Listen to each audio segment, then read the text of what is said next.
Bonsoir à tous. On va pouvoir s'installer pour pouvoir commencer le conseil municipal. On a déjà des personnes qui sont en ligne et qui attendent que l'on puisse, merci, que l'on puisse commencer.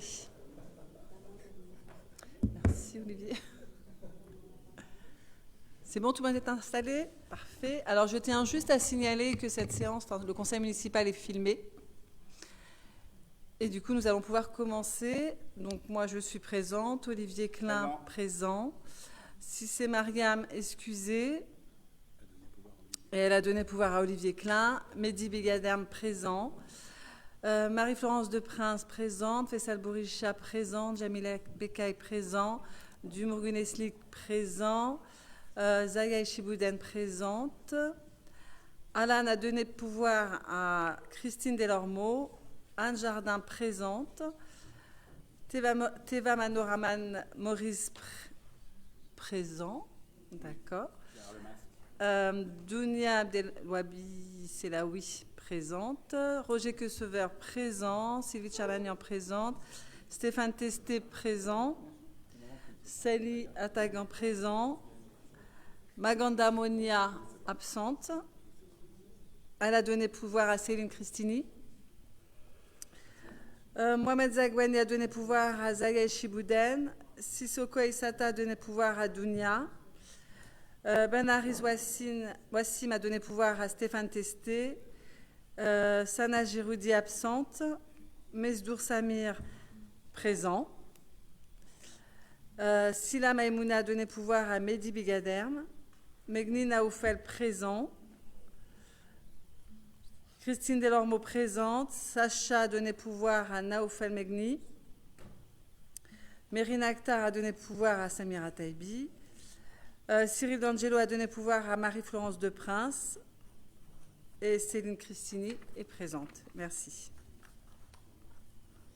Ah oui, Abdelali Méziane s'est excusé. Il est bloqué sur Lyon à cause des grèves. Delphine Blaise absente. Diop El Alag absent, Linda Kerdouche absente et Dubuisson Mathieu absent. Merci. Est-ce que vous avez des remarques concernant le procès-verbal du conseil municipal du 3 décembre? On peut passer au vote. Qui s'abstient? Qui est contre? Adopté à l'unanimité. Merci.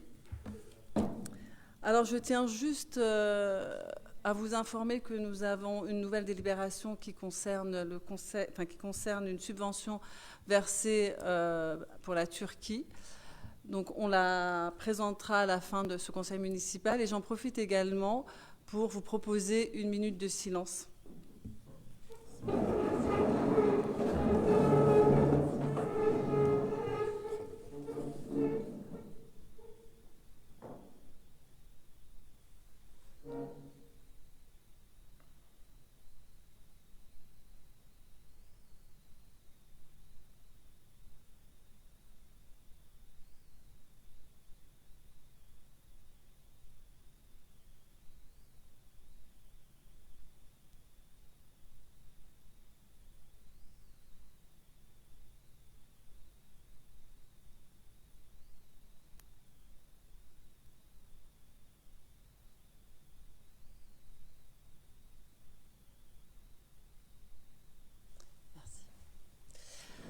Alors, on va voter pour cette subvention exceptionnelle que nous allons... on va juste voter pour cette délibération concernant cette subvention que nous allons verser à la Turquie. Qui s'abstient? Qui est contre? Adopté à l'unanimité, merci. Et le secrétaire des séances sera Olivier Klein. C'est l'honneur. N'est-ce pas? Oui. Eh ben, écoute, en tant que... Oui, c'est vrai. C'est le cadeau d'anniversaire. En tant que secrétaire de séance, eh ben, écoute, je vais te donner la parole pour que tu puisses nous présenter le DOB. Mais merci. Merci, Madame la maire, chère Samira. Bonjour à tous. Donc, comme il est de tradition dans la préparation du budget primitif, il est obligatoire de présenter le rapport d'orientation budgétaire 2023. J'en profite pour remercier l'administration pour le gros travail de préparation de ce rapport d'orientation budgétaire et bien évidemment du budget primitif et remercier l'ensemble des services qui contribuent encore à ce gros travail et l'ensemble des collègues élus qui, dans cette période d'argent plus rare, font tous des efforts et continueront à en faire jusqu'à la présentation du budget primitif. Donc le rapport d'orientation budgétaire est un élément obligatoire qui permet de définir les perspectives financières, présenter le plan pluriannuel d'investissement, mais aussi de faire un retour sur les années antérieures. Donc le premier slide présente le résultat prévisionnel 2022. On voit la dégradation de notre résultat en fonctionnement qui est à zéro pour 2022, mais nous avons une reprise des résultats antérieurs qui sera d'environ 3 millions d'euros. Pour ce qui est des résultats d'investissement, il y a une section d'investissement qui dégage un reste à réaliser de 2,5 millions d'euros qui seront, ces résultats seront à la fois le fonds de roulement et le reste à réaliser des 3 millions d'euros du budget seront intégrés dans le budget primitif 2023. Vous avez ensuite l'analyse financière qui commence par la présentation de l'état de l'épargne de la ville et on voit là aussi les effets des augmentations de dépenses de fonctionnement et vous voyez entre 2021 et 2022 une épargne nette et une épargne brute qui diminue, même si l'épargne brute reste évidemment positive. Comme on l'avait aussi dit, après un mandat quasiment continu de désendettement lors du mandat précédent, nous avons repris une période d'endettement puisque pour accompagner le programme pluriannuel d'investissement et notamment le nouveau programme de renouvellement urbain dans le bac Clichy, comme nous l'avions fait dans le premier programme de renouvellement urbain sur le plateau, nous sommes obligés de nous réendetter, mais comme vous le savez, une collectivité locale ne peut s'endetter que pour investir et notamment réaliser des équipements publics. Le conservatoire qui est maintenant quasiment terminé et qui sera bientôt inauguré, des établissements scolaires, sportifs, etc. Je vous rappelle que dans le premier programme de renouvellement urbain, c'est 3 écoles qui étaient ou sorties de terre ou avaient été réhabilitées et la crèche, la maison de la petite enfance. Alors on a oublié qu'il faisait partie du premier programme de renouvellement urbain parce qu'à l'époque nous avions obtenu une dérogation pour que la crèche soit installée au centre-ville et pas directement dans le quartier. Mais la maison de la petite enfance faisait partie des investissements. Donc on est sur la même logique, un mandat avec un certain nombre d'investissements majeurs qui nous obligent à nous réendetter, mais à rester bien évidemment sous les seuils des ratios prudentiels. Mais nous devons étaler, et on y reviendra, notre plan pluriannuel d'investissement compte tenu des effets de l'inflation, des effets sur les coûts des fluides. Nous avons évidemment besoin d'être plus prudents que ce que nous avions prévu, plus l'augmentation du point d'indice, etc. Donc vous avez ensuite la présentation des différentes des recettes. D'abord, on voit que les dépenses malheureusement augmentent moins vite que nos recettes et il faut qu'on soit extrêmement attentif à cet effet ciseau.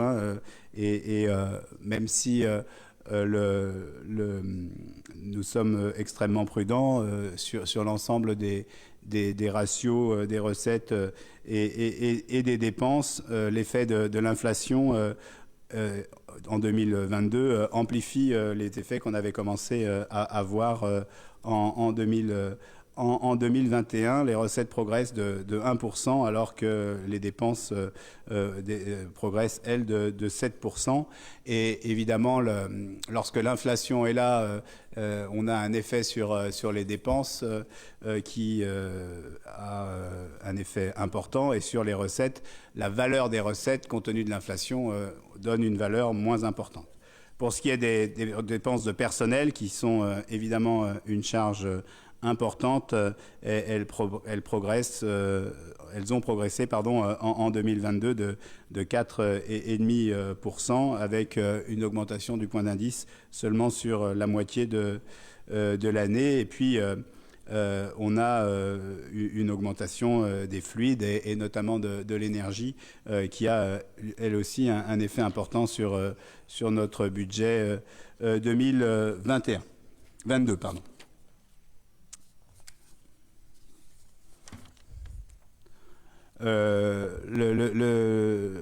Comme nous nous étions engagés, nous avons décidé de ne pas augmenter les taux d'imposition. Il ne reste plus que la taxe sur le foncier bâti. Il fut une époque où Clichy faisait partie des villes avec le taux de TFPB le plus important de la Seine-Saint-Denis. Aujourd'hui, avec un taux de 32,89%, nous sommes la quatrième ville la moins qui impose le poids fiscal le moins important de la Seine-Saint-Denis. Je pense que c'est important de le rappeler. Hein. Les Clichois, comme tout le monde, ont l'impression de payer beaucoup d'impôts, mais aujourd'hui, notre niveau d'imposition est extrêmement raisonnable. Mais les recettes sont faibles compte tenu des rapports entre les propriétaires et les locataires, puisque la taxe d'habitation n'existe plus, et donc la recette est essentiellement sur le foncier bâti, et donc représente un chiffre qui est moins important. Nous proposons de ne pas augmenter dans le budget 2023, mais on y reviendra ce taux, mais ne pas le baisser non plus.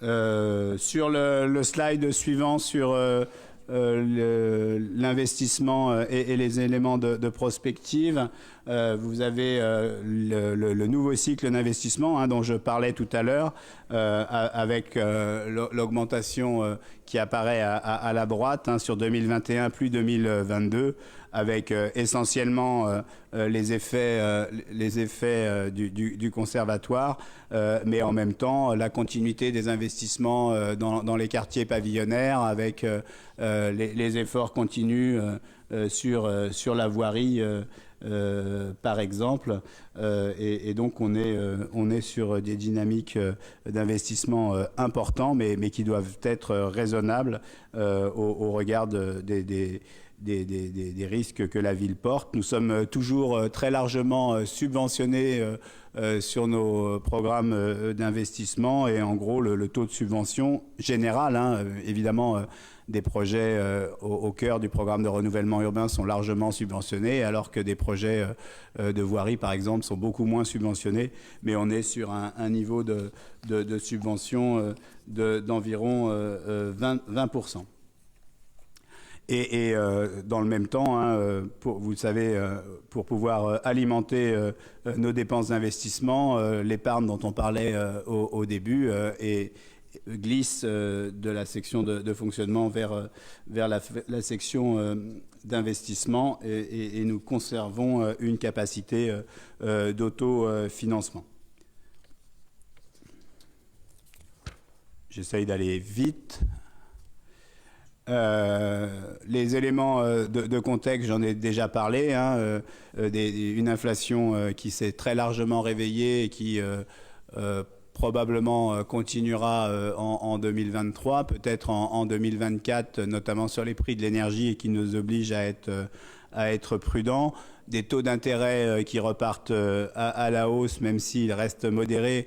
Et fort heureusement, nous avions des prêts déjà présents avec des taux fixes, donc nous n'avons pas d'effet particulier. Mais vous avez les indices d'augmentation des différents produits et donc des augmentations importantes, 45% sur les combustibles, sur les produits alimentaires, ce qui aura aussi des effets sur la restauration collective, par exemple. Donc bien évidemment, Clichy-sous-Bois n'est malheureusement pas un îlot au cœur de l'inflation internationale et nous en sommes aussi touchés. Donc si maintenant on passe aux collectivités locales, il va y avoir des effets de cette inflation. Les valeurs locatives seront augmentées.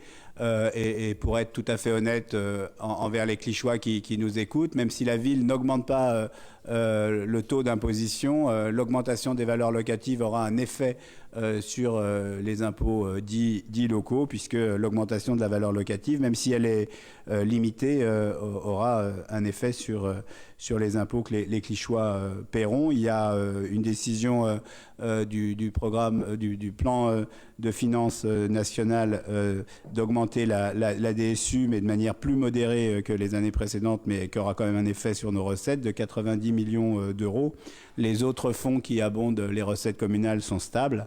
Et il y a la création d'un fonds vert, non pas de 1,5 mais de 2,5 milliards d'euros, dans lequel la ville de Clichy, comme l'ensemble des villes, pourront bénéficier. Ensuite, le gouvernement a aussi décidé de mettre en place un bouclier tarifaire comme pour les concitoyens sur notamment l'électricité.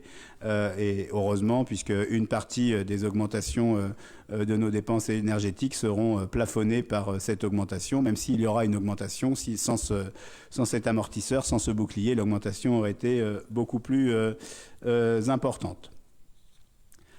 Bon, le reste nous concerne un peu moins.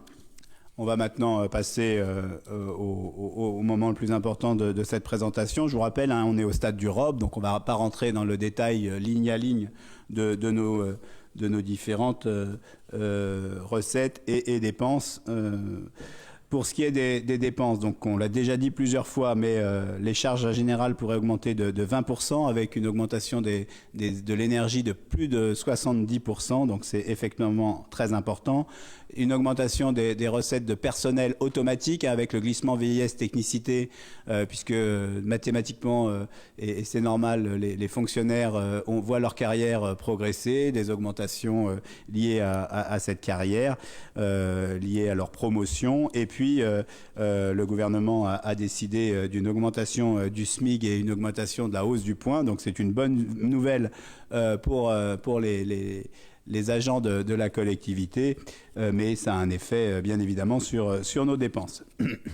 Le chapitre de subventions aux différentes associations pourrait progresser légèrement.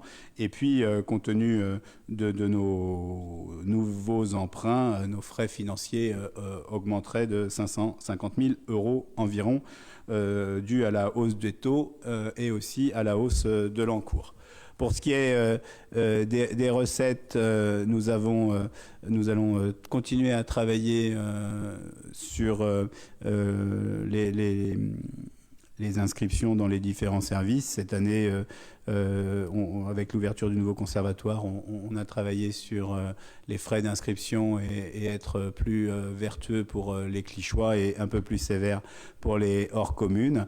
Mais néanmoins, nous allons aussi revaloriser un certain nombre de recettes parce qu'on ne peut pas regarder l'inflation et ne pas augmenter un certain nombre de nos recettes, mais les augmentations des tarifs seront moins importantes que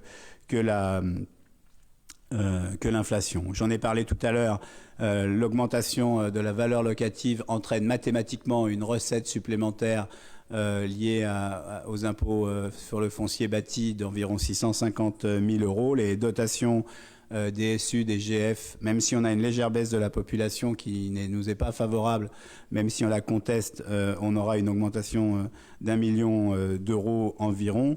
Dans le même temps, dans notre travail avec l'intercommunalité, la taxe sur les ordures ménagères continue à baisser et là aussi les Clichois en verront les effets sur leur feuille d'impôt.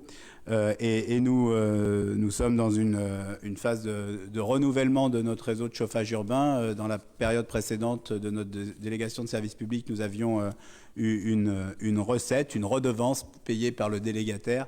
Le nouveau contrat n'entraîne plus de recettes et donc nous perdons 150 000 euros. Pour ce qui est maintenant des dépenses de fonctionnement telles qu'elles sont prévues cette année, vous avez l'évolution entre 2022 et 2023. On est donc, je le répète, à l'échelle du rapport d'orientation budgétaire, donc on est sur des grandes masses par grande direction.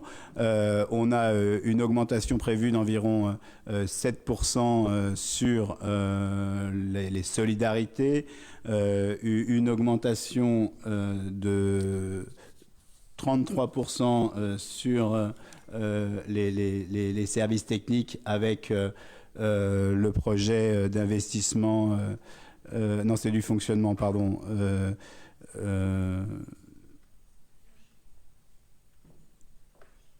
ah bah oui, ça fait depuis le début que je parle des 70% d'augmentation des énergies, bah c'est là que vous les voyez, puisqu'on est sur du fonctionnement, on passe de 8 à 11 millions d'euros, et donc c'est là qu'on voit cet effort significatif, malheureusement, qu'on ne peut pas éviter.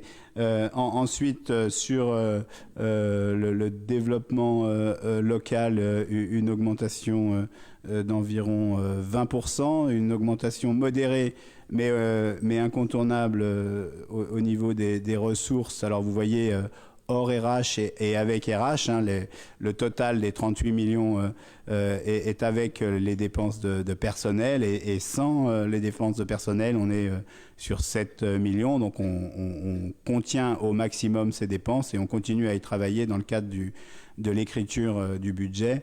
Sur l'éducation, culture, une augmentation de 5% avec des projets importants auxquels on s'était engagé, les assises de la jeunesse, la sanctuarisation des projets tels que les colos et les vacances apprenantes, un travail souhaité et sur lequel on s'était engagé de déprécarisation d'une partie de nos animateurs sur plusieurs années. Et c'est un chantier qui est important parce que le métier d'animateur mérite cette déprécarisation et on s'y est engagé lors de la campagne électorale et différents autres projets, notamment bien évidemment l'ouverture du nouveau conservatoire. Les dépenses d'investissement avec les grands coups partis. Vous le savez, la ville s'est engagée à acquérir un local associatif dans le nouvel immeuble des Jeunettes, immeuble qui sort de terre de manière assez impressionnante et au rez-de-chaussée de cet immeuble, la salle de prière qui était jusqu'à présent dans l'immeuble de la STAMU se verra relocalisée dans un local appartenant à la ville et mise en location à l'association cultuelle, mais il y a tout à la fois une acquisition et de l'aménagement.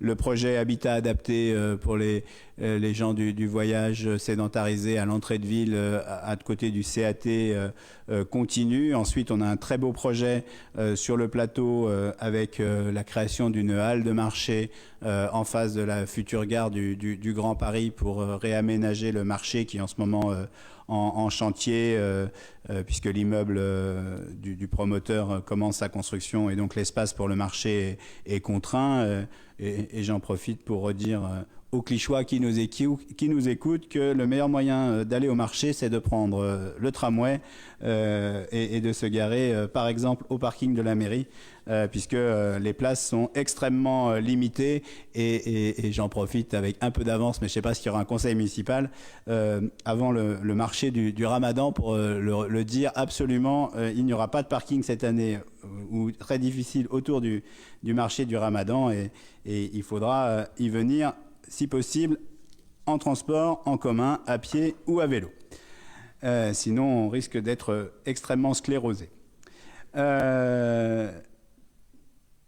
Les autres dépenses importantes est un très beau projet largement subventionné d'une halle sportive dans le gymnase Henri Barbus, puisque les projets de gymnase dans le bas Clichy vont être plutôt retardés compte tenu des difficultés financières et de la complexité du projet. Il nous a semblé important de créer une halle sportive dans le gymnase Henri Barbus pour avoir ce qu'on appelle un gymnase tempéré et permettre aux enfants et notamment aux scolaires de pratiquer dans de bonnes conditions couverts. Et donc c'est un chantier important et on profite de ce chantier aussi pour faire un ravalement du gymnase Henri Barbus et l'aménagement, un nouvel aménagement du parking. Sur l'école Joliot-Curie, il ne s'agit pas d'une opération neuve. Les modulaires sont déjà là, mais ils étaient en location et compte tenu de la durée de la présence de ces modulaires, il est plus vertueux de les acquérir. Ensuite, nous avons un certain nombre de chantiers, notamment la fin du conservatoire et la restructuration du groupe scolaire Paul Vaillant-Couturier. On a inscrit des sommes pour 2023. On verra ce qu'on est capable de faire cette année en fonction des ouvertures des offres dans quelques semaines. D'autres projets plus modestes mais importants autour du cimetière, de la rue des Prés, sur les Enfeux et des projets autour de la maison de la petite enfance pour que les enfants notamment soient mieux protégés du soleil avec une dépense de 40 000 €. Vous avez ensuite, je ne vais peut-être pas les détailler, mais des dépenses nouvelles qui ne sont pas des coûts partis. La plus importante des dépenses à ce stade, c'est la continuation, et ça paraît extrêmement logique compte tenu de tout ce qu'on dit sur les difficultés et le coût de l'énergie. La dernière école qui n'a pas eu encore sa rénovation thermique, c'est l'école Paul-Éluard, comme on l'a fait sur les écoles Paul Langevin, Jean Jaurès.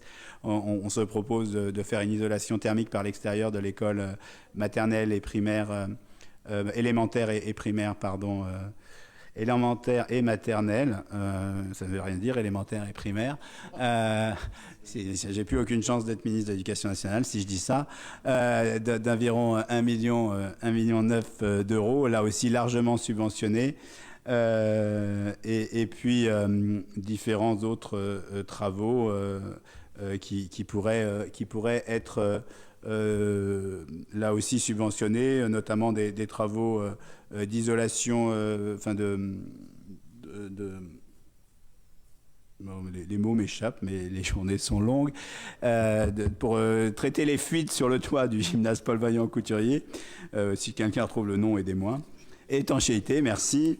Ouais, je suis un peu fatigué. Et différents autres chantiers, notamment du matériel informatique. Enfin, voilà, pour un total général de 9 millions d'euros. Donc vous avez ensuite les éléments de prospective financière qui dépassent l'année en cours.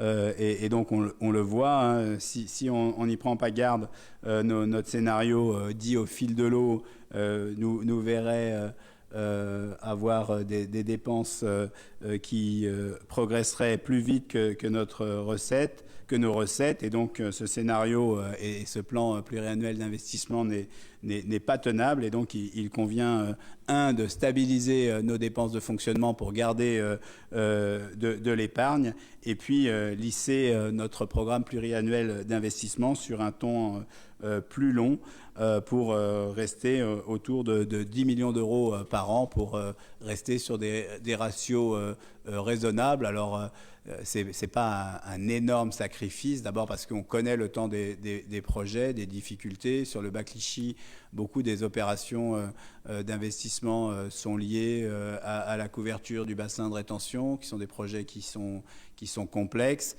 Notre capacité technique et humaine de mener de front autant de chantiers nous paraît aussi démesurée. Et puis, même si on reste à un niveau de 2 millions d'euros par an, je peux vous assurer que peu de villes de notre taille sont capables de tenir une telle capacité d'investissement dans les années qui viennent.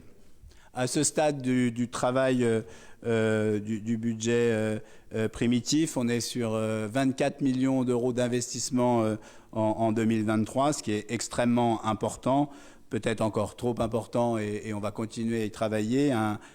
Une prévision d'emprunt à 17 millions d'euros, un besoin de financement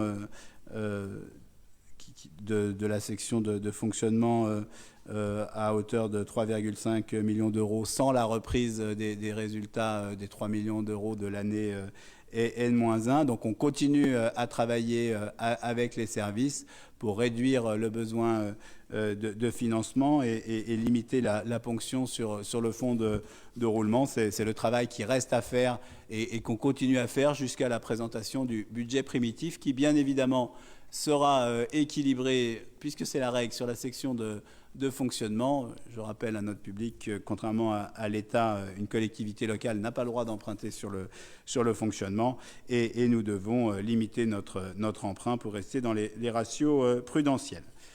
Donc on vous présentera dans quelques mois, un mois je crois, à peu près jour pour jour, en conseil municipal, le budget primitif. Un petit mot sur le réseau de chaleur. Nous avons une nouvelle DSP qui nous permet de continuer à chauffer nos équipements publics et les copropriétés du bac Clichy et quelques bailleurs sociaux.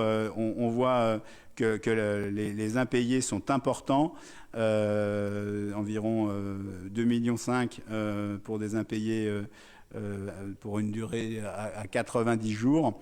Et on voit sur la courbe à quel point cette situation se dégrade, et c'est la ville qui porte une partie, enfin le risque dans la nouvelle DSP, et donc ça nous oblige à inscrire ce risque dans notre budget prudentiel pour les années du contrat, et de travailler sur le contrat à venir de ce que peut être un réseau de chaleur urbain à Clichy qui sera utile d'un point de vue écologique et raisonnable d'un point de vue budgétaire.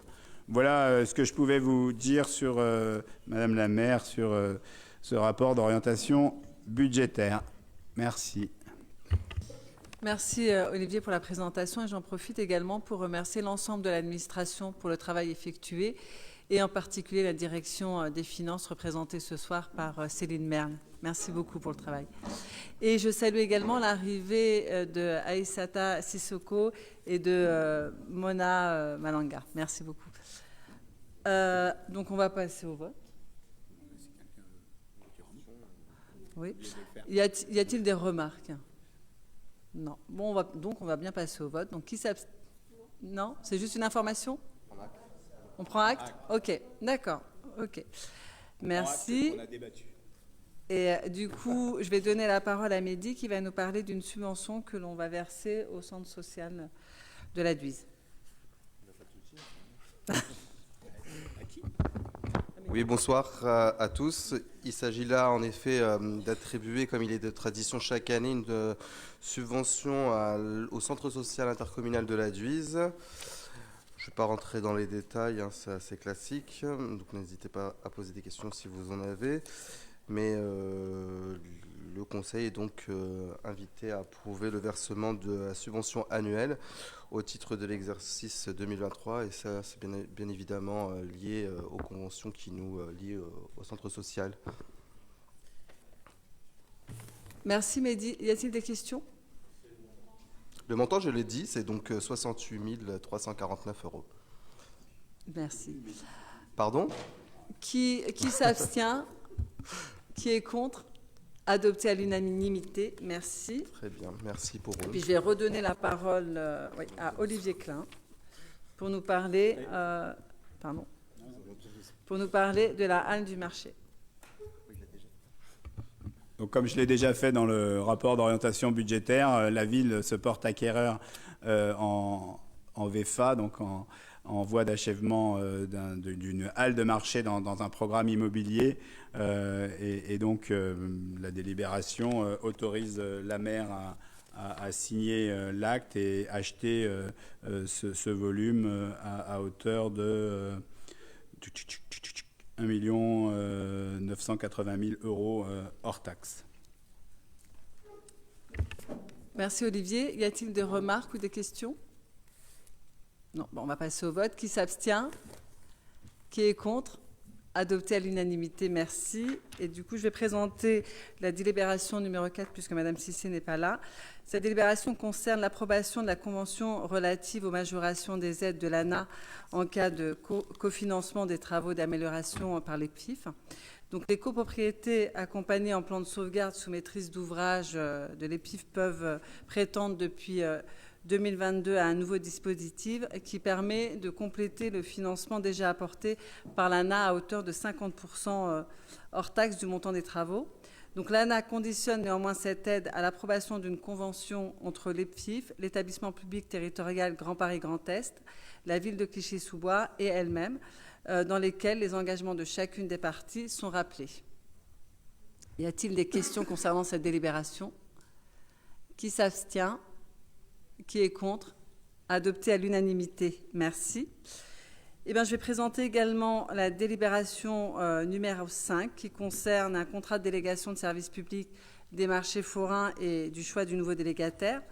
Donc, cette nouvelle DSP propose un contrat d'une durée de 5 ans puis 5 ans renouvelables, intégrant comme nouveauté les aménagements de la halle alimentaire d'un montant de 1,6 million d'euros. L'ouverture est prévue fin 2025. Elle intègre également une nouvelle gestion plus vertueuse des déchets avec notamment l'intégration du tri par les commerçants, un contrôle du stationnement des commerçants par le délégataire et une fois que la halle sera livrée, il y aura la gestion de 4 échoppes qui seront ouverts 5 jours sur 7 de 10h à 18h. Voilà pour cette délibération. Y a-t-il des questions ou des remarques? On va pouvoir passer au vote. Donc, qui s'abstient? Qui est contre? Adopté à l'unanimité. Merci. La délibération numéro 6 concerne la réactualisation des tarifs dans le cadre du nouveau contrat de délégation de service public. Donc, cette délibération, elle découle du nouveau contrat et de son annexe 8 qui présente les nouveaux tarifs applicables à partir du 1er mars 2023. Elle reprend les tarifs votés fin 2022 qui sont valables pour 2023 avec l'ajout d'un droit de propreté et tri d'un montant de 40 centimes par mètre linéaire par commerçant et par séance, avec une pondération de 1,5 pour les abonnés, puisque, on le sait, les alimentaires produisent plus de déchets. Il y a les biodéchets, les cagettes, les cartons. Donc, grâce à ce système de tri, on pourra vraiment trier tous les déchets qui se trouvent sur le marché, parce que vous avez pu voir l'état du marché à la fin. Donc là, il y aura un tri pour les cartons, pour les gadgets et pour tout ce qui est biodéchets. Y a-t-il des questions concernant cette délibération? Non. Qui s'abstient? Qui est contre? Adopté à l'unanimité. Merci.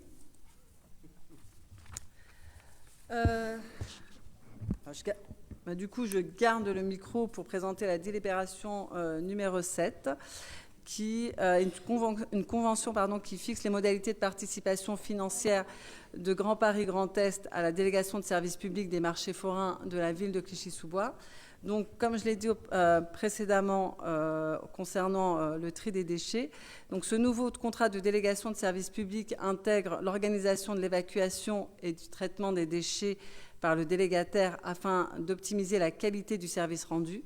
Donc, cette dernière exigence conduit ainsi à transcender la répartition institutionnelle des compétences entre la matière, la gestion des ordures ménagères, ayant été transférée par la loi à l'établissement public territorial Grand Paris Grand Est.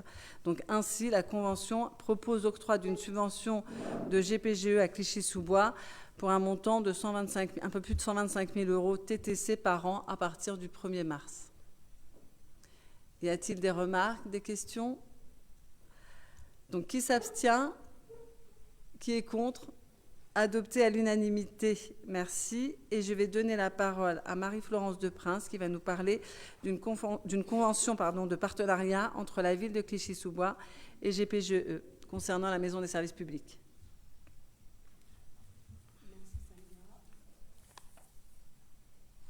Bonsoir à toutes et tous.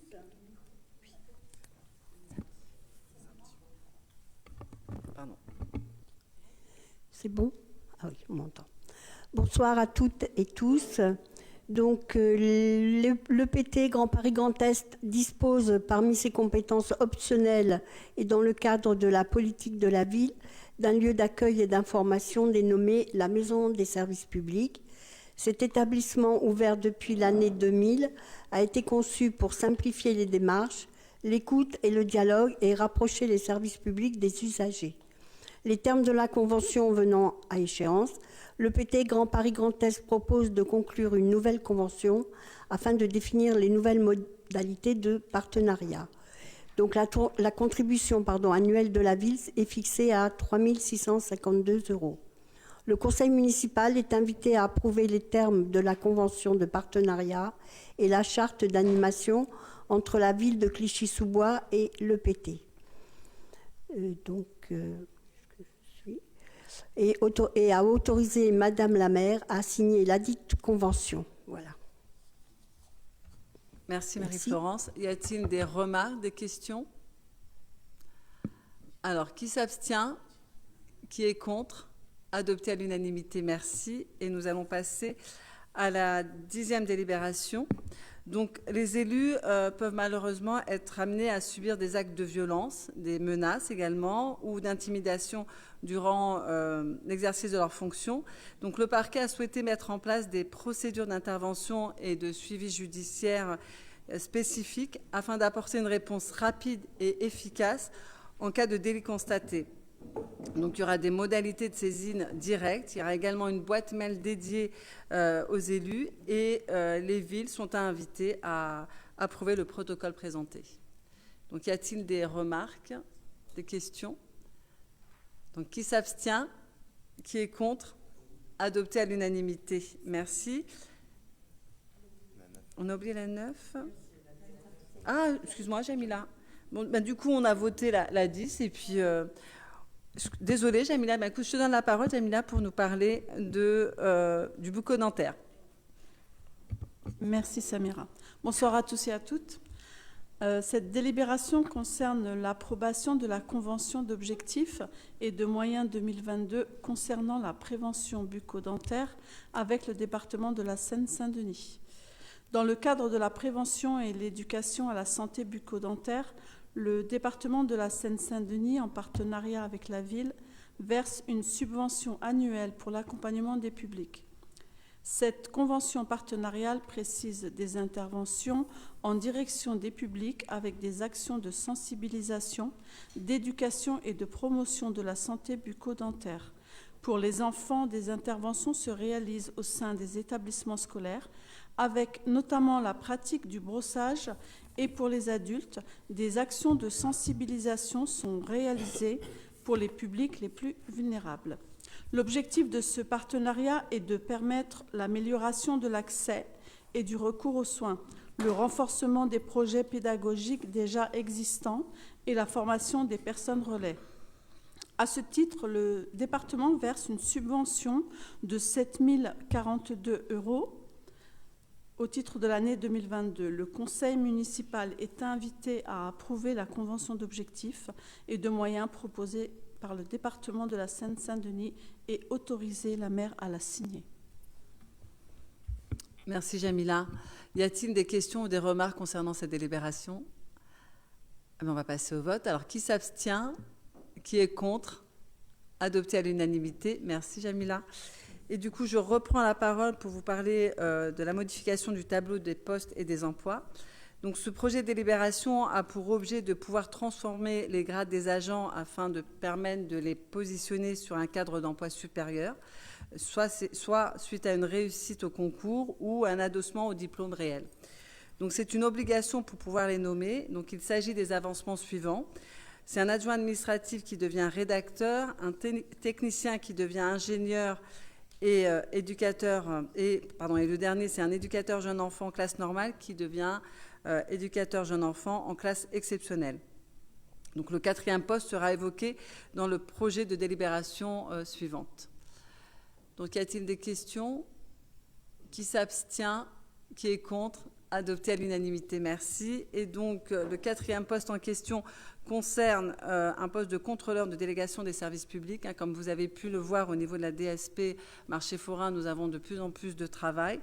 Donc, le suivi du marché forain et de sa DSP est de plus en plus complexe et nécessaire au regard du nouveau contrat que vous venez d'adopter.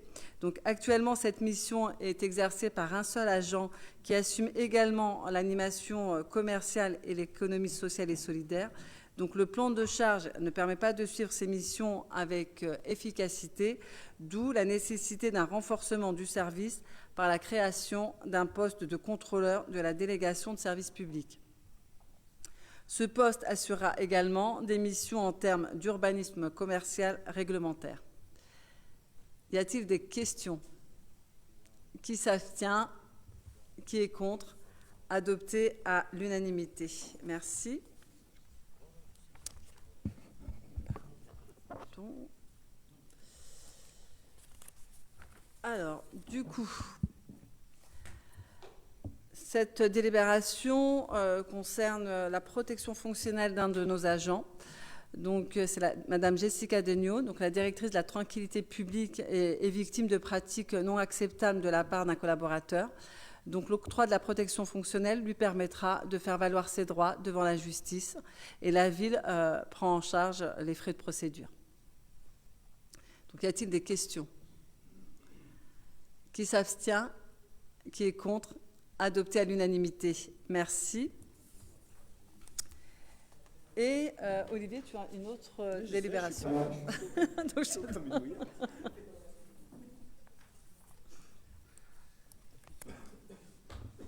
Merci. La délibération suivante porte sur le soutien du département aux activités de l'espace 93. C'est une subvention que l'on reprend tous les ans qui nous permet de développer notre pratique culturelle. Le montant de cette subvention est de 43 650 € sur différents projets, le programme Divertimento, un soutien aux actions dans l'espace 93 et notamment 2 programmes en collaboration avec le département que sont Africolor et Banlieue Bleue. Merci Olivier. Y a-t-il des remarques ou des questions concernant cette délibération? Donc, qui s'abstient? Qui est contre? Adopté à l'unanimité, merci. Et puis, Olivier, tu vas garder la parole pour nous parler de la convention de partenariat entre la ville et les ateliers Médicis. Merci. Dans le cadre du projet mémoire sur l'histoire du quartier du Chêne Pointu et son évolution avec les démolitions prévues, on a plusieurs artistes qui travaillent et là on a une convention tripartite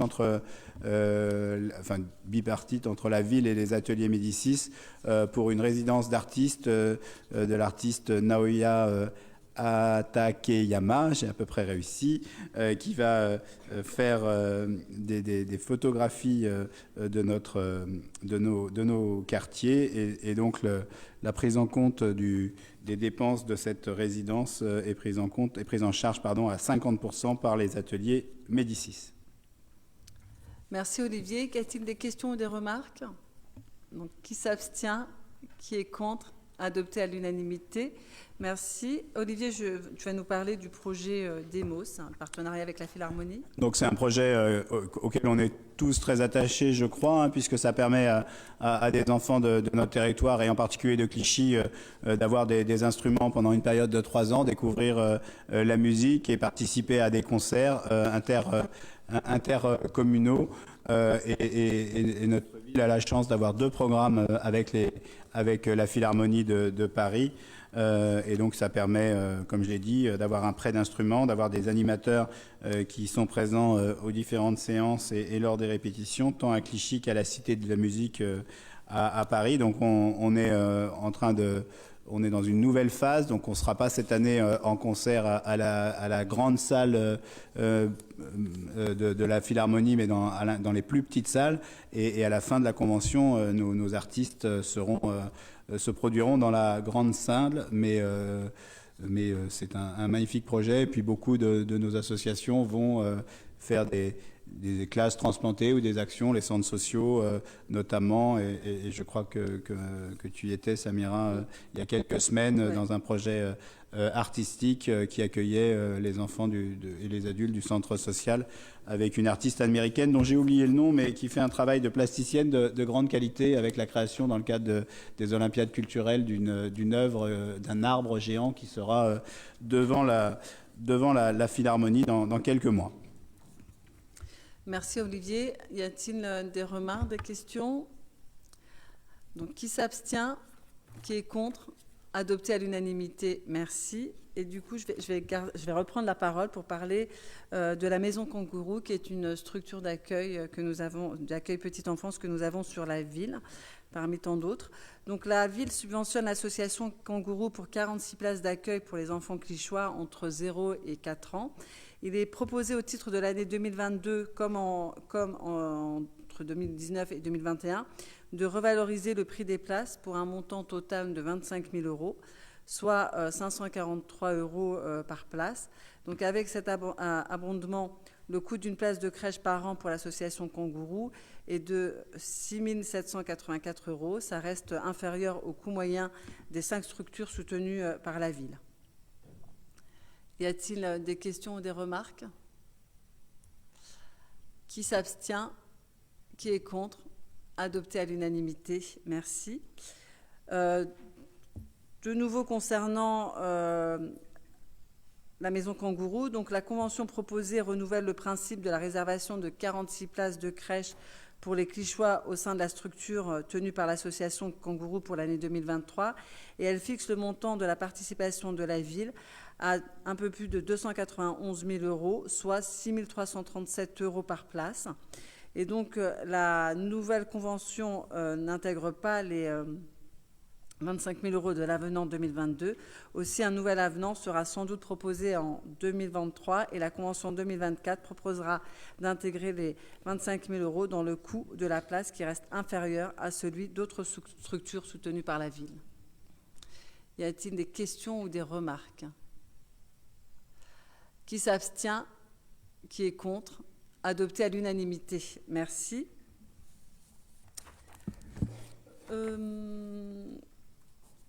Cette délibération va nous être présentée par Zaya Ishibouden.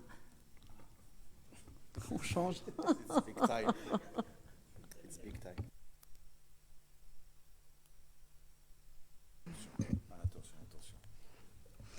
Alors, bonsoir à toutes et à tous.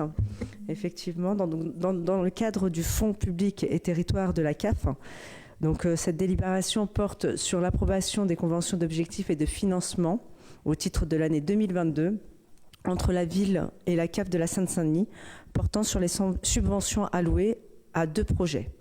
Donc le premier porte sur un accueil par tous et pour tous qui favorise l'accueil des enfants porteurs de handicap au sein des centres de loisirs maternels et élémentaires. Et le second projet, c'est une maison pour tous, permettant un accueil spécifique au sein de la maison de la petite enfance des enfants porteurs de handicap ou nécessitant d'une attention particulière. Alors juste pour rappel, la ville est bénéficiaire de ce fonds depuis 2020. Comme vous le savez, nous sommes particulièrement sensibles à la question de l'inclusion des enfants en situation de handicap. Et afin de continuer à œuvrer dans ce sens, il est essentiel de continuer à bénéficier de ces subventions dans le cadre du Fonds public et territoire. Pour cela, la ville doit signer avec la CAF de nouvelles conventions d'objectifs et de financement. Il est donc proposé au conseil municipal d'approuver les termes des conventions telles annexées à la présente délibération, d'inscrire également les recettes du budget des exercices concernés, à savoir 55 000 € pour l'accueil pour tous et par tous, et 26 782 €, c'est très précis, pour le projet Une maison pour tous, et enfin d'autoriser Madame la maire à signer les dites conventions et tout document y afférent. Merci Zaïga. Y a-t-il des questions ou des remarques? Qui s'abstient? Qui est contre?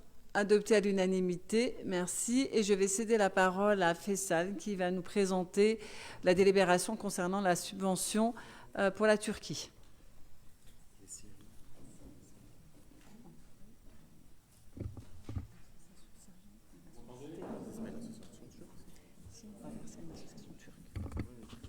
C'est bon? Ah ouais. C'est bon. Bonsoir à toutes et à tous. Le projet de cette délibération, c'est une solidarité avec les populations turques et syriennes et de leur région, une attribution d'une subvention au Fonds d'action extérieure des collectivités territoriales, ce qu'on appelle le FASECO. Créé en 2013, le FASECO, le Fonds d'action extérieure des collectivités territoriales, est un fonds concours géré par le Centre de crise et de soutien du ministère de l'Europe et des Affaires étrangères. Il permet aux collectivités locales qui le désirent d'apporter une aide d'urgence aux victimes de crises humanitaires à travers le monde. Qualifié de pire désastre naturel en un siècle, en Europe par l'Organisation mondiale de la santé, l'OMS, un séisme a frappé la Turquie et la Syrie le 6 février dernier, causant un bilan humain terrible de dizaines de milliers de morts et des centaines de milliers de personnes désormais sans abri. La mesure de l'ampleur de ce drame est toujours en cours.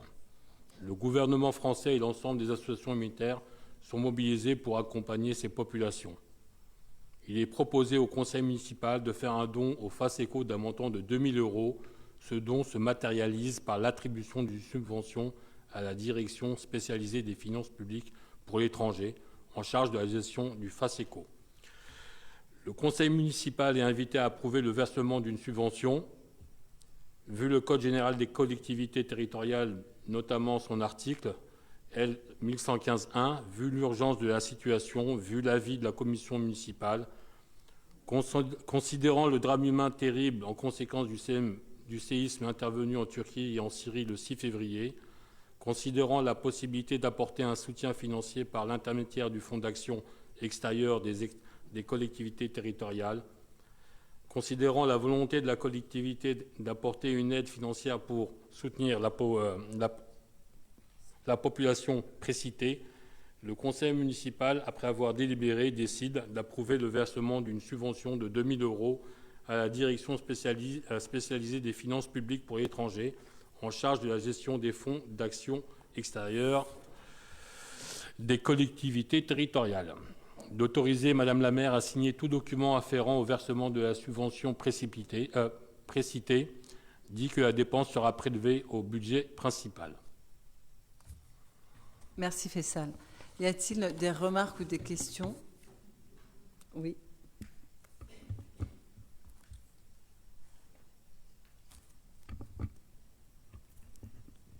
Non, juste, bien évidemment, on a eu l'occasion d'avoir une minute de silence au début de ce conseil municipal. C'est vrai que c'est un drame particulièrement effrayant qui frappe à la fois la Turquie et la Syrie. Et c'est vrai que notre conseil municipal n'a pas souvent l'habitude de faire des subventions particulières pour des situations telles que celle-là, mais je me réjouis que vous ayez proposé et décidé de le faire compte tenu de l'ampleur de ce drame dont on voit les images et, comme l'a dit Faisal, dont on n'a pas encore mesuré l'effrayante intensité. Voilà, merci. Oui, Mehdi. C'était pas sur la délibération proprement dite, mais juste parce qu'on a beaucoup des habitants qui demandent où ce qu'ils peuvent et comment ils peuvent aider. Donc je sais qu'il y a des collègues qui ont été mis en place par des associations qui ont duré quelques jours, mais ce serait bien, je sais pas, de faire peut-être de récolter toutes les informations et de faire une information. Voilà. Je voulais juste voilà sur le site internet. Mais si on peut actualiser peut-être les informations au fil des jours, ça serait bien. Merci. Okay. Merci Mehdi pour cette remarque, j'en prends note, et merci Olivier pour ton intervention. Avant de nous quitter, est-ce qu'il y a des remarques ou... On n'a pas voté, pardon. On a remercié tout le monde, mais on n'a pas voté. Donc, qui s'abstient? Qui est contre? Adopté à l'unanimité, merci. Est-ce que vous avez des questions ou des remarques concernant le compte-rendu des décisions municipales prises en vertu de l'article L21-22-22? Non? Ok, merci. Merci à tous. Bonne soirée et rendez-vous au prochain conseil municipal. Je pense qu'il aura lieu le 30 mars.